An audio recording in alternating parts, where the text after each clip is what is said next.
अपने माता पिता को खोने वाले बच्चों के लिए अब केंद्र की मोदी सरकार आगे आई है। सरकार ने कुछ राहत भरी घोषणाओं के साथ इन बच्चों को हर संभव मदद पहुंचाने की कोशिश की है। इन घोषणाओं के तहत बच्चों को मुफ्त शिक्षा, एफडीए और स्वास्थ्य बीमा जैसी सुविधाएं दी जाएंगी। इन बच्चों के लिए किसी भी स्कूल में एडमिशन के लिए तहत एक डे स्कॉलर जारी किया जाएगा। किसी भी केंद्रीय स्कूल में एडमिशन के लिए एक डे स्कॉलर रखा जाएगा और जो बच्चे अपने किसी परिजन के पास रहते हैं, जैसे कि दादा दादी, या इन बच्चों का एडमिशन किसी सैनिक स्कूल या निजी स्कूल में होता है, तो इन बच्चों को आरटीई के तहत इनकी फीस का भुगतान सरकार के द्वारा किया जाएगा, जिसमें इनकी ड्रेस और किताबों का खर्चा भी सरकार उठाएगी। आयुष्मान भारत योजना के तहत इन बच्चों को 5 लाख का स्वास्थ्य बीमा भी दिया जाएगा और 18 साल की उम्र पूरी करने पर अनाथ बच्चों को 10 लाख की एफडी भी दी जाएगी, जिसका इस्तेमाल वो 25 साल की उम्र तक कर सकते हैं।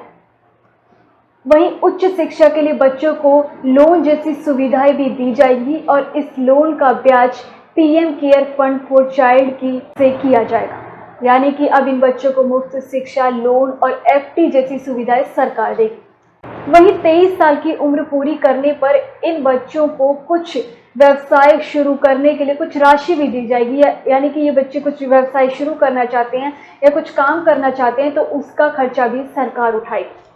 सरकार का मानना है कि भले ही कोरोना महामारी के कारण बच्चों ने अपने माता पिता को खो दिया हो, लेकिन सरकार इनके साथ खड़ी है और इनके लालन पोषण की जिम्मेदारी अब सरकार की है। चीन ने अपनी 2 बच्चे पैदा करने वाली पॉलिसी में बदलाव करते हुए अब पेरेंट्स को 3 बच्चे पैदा करने की अनुमति दे दी है, यानी कि अब चीन में पेरेंट्स 3 बच्चे पैदा कर सकेंगे। आर्थिक संभावनाओं को खतरा पैदा करने वाली घटती जन्म दर को रोकने के लिए चीन ने यह फैसला किया है। आपको बता दें कि साल 2016 में चीन ने पेरेंट्स को 2 बच्चे पैदा करने की अनुमति दी थी, लेकिन घटती जन्म दर से जनसंख्या में कोई खास फर्क देखने को नहीं मिला। उल्टा चीन को अपनी रिलैक्सेशन लिमिट को बढ़ाना पड़ा। चीन की घटती जन्म दर का मतलब है कि जनसंख्या में गिरावट आना, और अनुमान है कि जनसंख्या में गिरावट आने से घनी आबादी वाला देश भी 2025 तक पीक पर पहुंच सकता है। लेकिन चीन ने पहले ही अपनी पॉलिसी में बदलाव किया है, यानी कि अब चीन में पेरेंट्स 3 बच्चे पैदा कर सकेंगे, जिसके बाद चीन के पेरेंट्स ने भी खुशी जाहिर की है, क्योंकि पेरेंट्स ने भी सरकार से अपील की थी कि वो अपनी इस पॉलिसी में बदलाव करें, जिसके बाद चीन ने इस फैसले को स्वीकार किया है और अपने फैसले में बदलाव भी किया है। कोरोना के मामलों में कमी को देखते हुए राज्य सरकारों ने अपने अपने स्तर पर अनलॉक की प्रक्रिया को शुरू कर दिया है। राज्य सरकारों का कहना है कि अनलॉक की प्रक्रिया को बड़े ही धीरे धीरे आगे बढ़ाया जाएगा ताकि अर्थव्यवस्था को पटरी पर लाया जा सके। बात अगर राजधानी दिल्ली की करें तो दिल्ली में 31 मई से अनलॉक की प्रक्रिया शुरू हो गई है। केजरीवाल सरकार का कहना है कि पहले मजदूर वर्ग को राहत पहुंचाई जाएगी, जिसके लिए कंस्ट्रक्शन साइट और कारखानों में काम करने वाले लोगों को छूट दी गई है। वहीं मध्य प्रदेश में भी 1 जून से अनलॉक की प्रक्रिया शुरू हो गई है, जिसमें सरकारी कार्यालयों में काम करने वाले अधिकारियों और वहां के कर्मचारियों को छूट दी गई है। अधिकारियों को 100% और कर्मचारियों को 50% की संख्या के साथ बुलाया जाएगा। फिलहाल शैक्षणिक संस्थानों, जिम, मॉल जैसी जगहों को छूट नहीं दी गई है। जम्मू कश्मीर में भी अनलॉक की प्रक्रिया शुरू हो गई है। वहां पर कोरोना कर्फ्यू सिर्फ रात में लागू रहेगा। वहीं दूसरी चीजें जैसे कि सिनेमाघर, स्कूल, जिम जैसी चीजों को 15 जून तक के लिए अभी बंद रखा गया है। राजस्थान सरकार ने भी अनलॉक की प्रक्रिया को शुरू कर दिया है। वहां पर भी सरकारी कार्यालयों में 25% की संख्या के साथ लोग काम करेंगे। सरकार ने कहा है कि 7 जून से इस संख्या को बढ़ाया जाएगा और 50% किया जाएगा। वहीं उत्तर प्रदेश में भी कोरोना कर्फ्यू में ढील दी गई है। अब कर्फ्यू में ढील सुबह 7 बजे से लेकर शाम 7 बजे तक लागू रहेगी। वहीं शनिवार और रविवार को पूरी तरह से तालाबंदी अभी भी उत्तर प्रदेश में जारी रहेगी। हरियाणा में भी लॉकडाउन को 1 हफ्ते के लिए बढ़ा दिया गया, लेकिन राज्य सरकार का कहना है कि दुकानों के खुलने का समय अब बढ़ा दिया गया, यानी कि दुकानें अब सुबह 9 बजे से लेकर दोपहर 3 बजे तक खुली रहेंगी, जिन्हें सम विषम की प्रक्रिया के साथ खोला जाएगा। राज्य सरकारें बड़े ही चरणबद्ध तरीके से अनलॉक की प्रक्रिया की तरफ बढ़ रही है, लेकिन केंद्र सरकार ने राज्य सरकारों से यही कहा है कि लॉकडाउन को बड़े ही चरणबद्ध तरीके से आगे बढ़ाया जाए, रियायतों को धीरे धीरे आगे बढ़ाकर लोगों को छूट दी जाए, ताकि कोरोना की रफ्तार पर जो काबू पाया गया है वो इसी तरह से आगे बढ़ता रहे और आने वाली कोरोना की तीसरी लहर पर काबू पाया जा सके।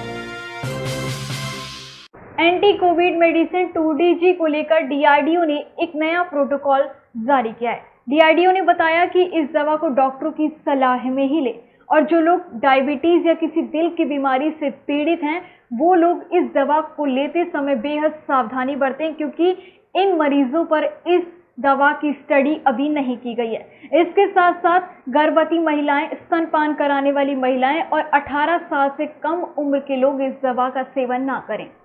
DRDO ने यह भी बताया कि इस दवा के सैशे बड़ी तेजी से तैयार किए जा रहे हैं और जून के पहले हफ्ते से लगभग 1 लाख सैशे उपलब्ध कराए जाएंगे, यानी कि हर हफ्ते लगभग 1 लाख सैशे तैयार किए जाएंगे।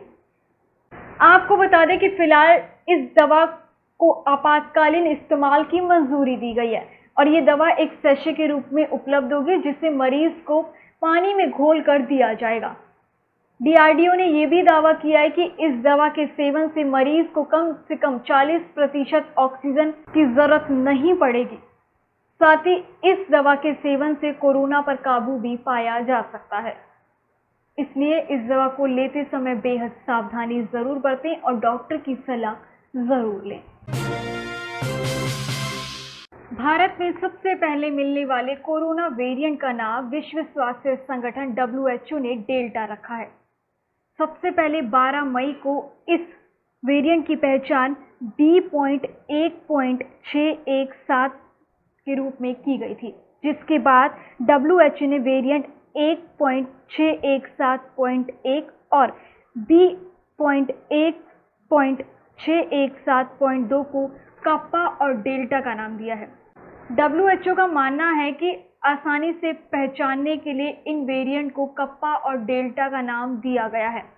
WHO के एक समूह ने बताया कि बहस के दौरान लोग आसानी से इन नामों के जरिए इस वेरिएंट को पहचान सके, इसलिए इन्हें ये नाम दिए गए हैं।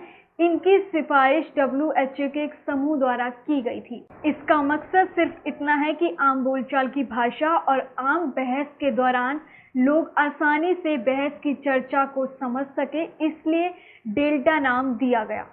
लेकिन WHO ने यह भी साफ किया है कि सिर्फ डेल्टा को ही भारत में बढ़ती कोरोना की रफ्तार का जिम्मेदार नहीं माना जा सकता। माना कि डेल्टा बेहद खतरनाक है, लेकिन ये अल्फा से बेहद कम खतरनाक है। इसीलिए सिर्फ ये कह देना कि भारत में बढ़ती कोरोना की रफ्तार के लिए डेल्टा जिम्मेदार है, ये बिल्कुल गलत है। भारत में जल्द ही कोरोना वायरस की अलग अलग वैक्सीन को मिलाकर टेस्ट किया जा सकता है।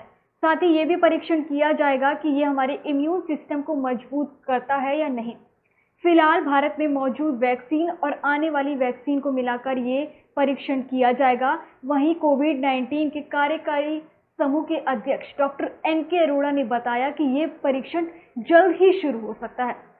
फिलहाल ये टेस्ट कोरोना वैक्सीन की 8 वैक्सीन को मिलाकर किया जाएगा, जिसमें सीरम इंस्टीट्यूट की कोविशील्ड, भारत बायोटेक की कोवैक्सीन और रूस की स्पुतनिक वी भी शामिल है।